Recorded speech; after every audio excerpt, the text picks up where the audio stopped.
Hello everyone, कैसे हैं सभी। आशा है आप सभी स्वस्थ और खुश होंगे। ईश्वर से मेरी यही प्रार्थना है कि आप हमेशा सुखी और समृद्ध रहें। बड़ों का आशीर्वाद आप सभी पर हमेशा बना रहे। 14 जुलाई से श्रावण मास का प्रारंभ हो रहा है। इसी दिन से 4 महीने का चातुर्मास का भी शुभारंभ हो जाता है। इन 4 महीनों में हर व्यक्ति व्रत और विशेष साधना करके अपने मोक्ष का मार्ग प्रशस्त करता है और अपने कर्मों की निर्जरा करता है। सत्यम शिवम सुंदरम, सत्य ही शिव है। बाबा भोलेनाथ की पूजा अर्चना सावन में विशेष रूप से की जाती है, क्योंकि बाबा भोलेनाथ सबसे ज़्यादा जल्दी प्रसन्न होने वाले देव हैं। इसीलिए इन्हें देवों का देव, महादेव भी कहा जाता है।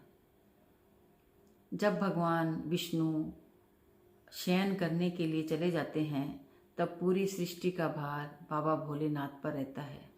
इस समय बाबा भोलेनाथ ही पूरी सृष्टि का संचालन करते हैं। तो व्यक्ति भी इन माह के अंदर भगवान शिव की आराधना करके उन्हें प्रसन्न करते हैं और मनोकामना पूरी करके उनसे अपनी इच्छा की पूर्ति के लिए वरदान मांगते हैं। जब भगवान भोलेनाथ ने हलाहल पीकर पूरी सृष्टि को बचाया, तब भगवान इंद्र ने इसी महीने में बारिश करके यानी पानी बरसाकर भगवान भोलेनाथ की तपन को शांत किया था। तभी से ये प्रथा हमेशा के लिए चालू हो गई कि श्रावण मास में हर व्यक्ति बाबा भोलेनाथ को जल समर्पित करता है। श्रावण मास में हर व्यक्ति एक कलश पानी शिवलिंग पर चढ़ाकर बाबा भोलेनाथ को प्रसन्न कर सकता है। श्रावण मास इतना ज़्यादा भगवान शिव को क्यों प्रिय है? देवी सती ने श्रावण मास में ही भगवान शिव की आराधना करके भगवान भोलेनाथ को प्राप्त किया था। उसके पश्चात माँ पार्वती बचपन से ही श्रावण मास में बाबा शिव की पूजा करके उनको पति के रूप में प्राप्त किया। बाबा भोलेनाथ को श्रावण मास अत्यंत ही प्रिय है।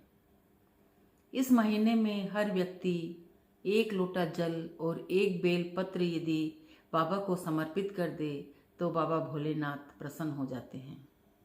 हम अलग अलग उपाय करके अलग अलग तरह से बाबा भोलेनाथ को प्रसन्न कर सकते हैं। बेलपत्र माँ पार्वती के अश्रु से बना है, इसीलिए बाबा भोलेनाथ को बेलपत्र अत्यंत प्रिय है।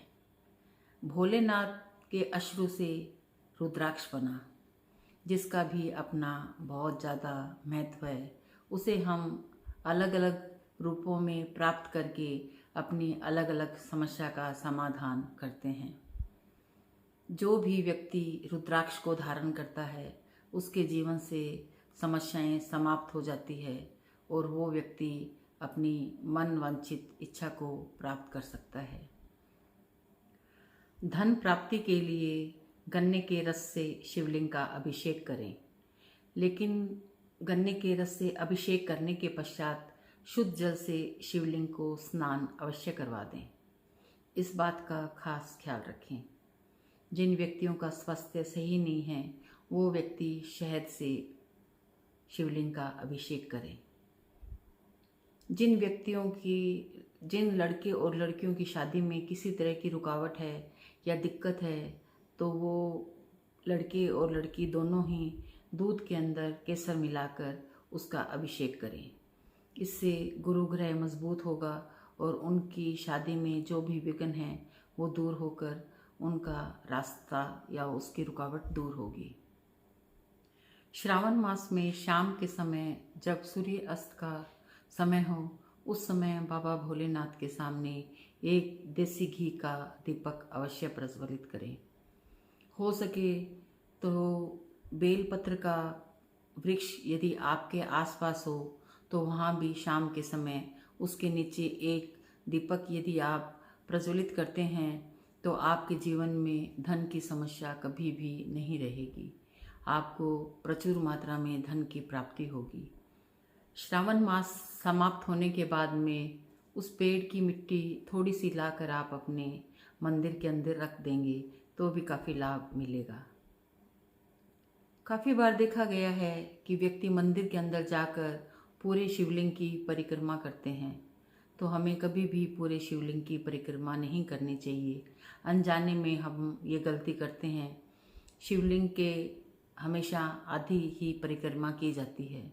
जहाँ से पानी बहता है उससे पहले ही परिक्रमा को समाप्त करके आप आधी ही परिक्रमा करें। पूरे श्रावण मास के अंदर भगवान को लाल रंग की रोली भी नहीं चढ़ाई जाती। हमेशा चंदन से ही तिलक किया जाता है।